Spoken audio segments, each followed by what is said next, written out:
Hello friends and viewers, I'd like to continue again walking through our journey, working with miscellaneous equations which can be reduced to the quadratic form again. Let's look at this problem. Solve for real values of x if x satisfies this equation, that is square root of twice x squared minus 9 times x plus 4 plus 3 times square root of twice x minus 1 equals square root of twice x squared plus 21 times x minus 11.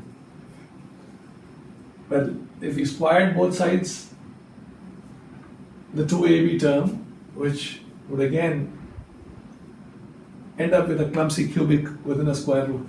So that's not going to make things easier for us to deal with. So let's see if we can factorize these two terms and hope that helps. So let's just start along those lines. So 2x squared minus 9x plus 4, right? So we are looking for two numbers whose product is 8 and whose sum is minus 9.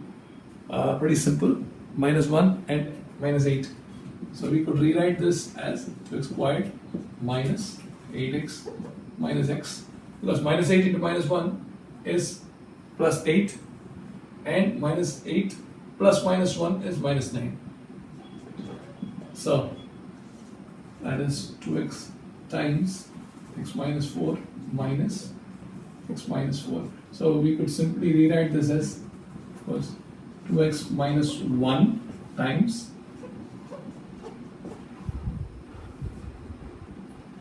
x minus 4, right?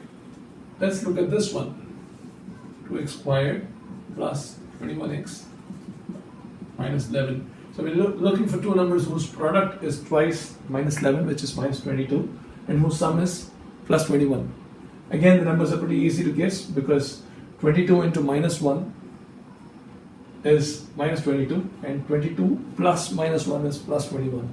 So 2x squared plus 22x minus x minus 11.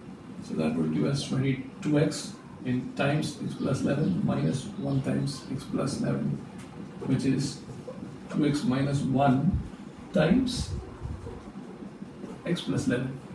So let's plug these two findings back here. So we would end up with square root of 2x minus 1 times x minus 4 plus 3 times square root of 2x minus 1 would equal square root of 2x minus 1 times x plus 11. That's pretty interesting that we have square root of 2x minus 1 all the way here. So we have a couple of possibilities, right? So if square root of 2x minus 1 were 0, right, then this equality would hold, because this would be square root of 0 plus thrice square root of 0 plus that would equal square root of 0. That makes sense, perfect sense. So that means x is equal to half is directly a possibility. Now if square root of 2x minus 1 is not equal to 0, if square root of 2x minus 1 is not equal to 0, then we could cancel square root of 2x minus 1. Divide both sides by square root of 2x minus 1, in which case we would end up with square root of x minus 4 plus 3 is equal to square root of x plus 11, right? If square root of 2x minus 1 were 0, we cannot divide both sides by square root of 2x minus 1 because it's already 0, and division by 0 is not possible. If that numerically, if square root of 2x minus 1 is not 0, then we can divide both sides by a non-zero number, that is square root of 2x minus 1, and we would end up with this equation, right?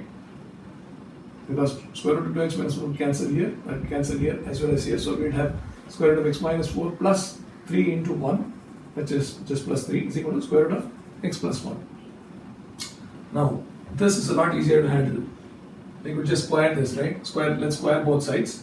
So we would end up with x minus 4 plus 2 into 3 into square root of x minus 4 plus 3 squared, which is 9, is equal to x plus 11.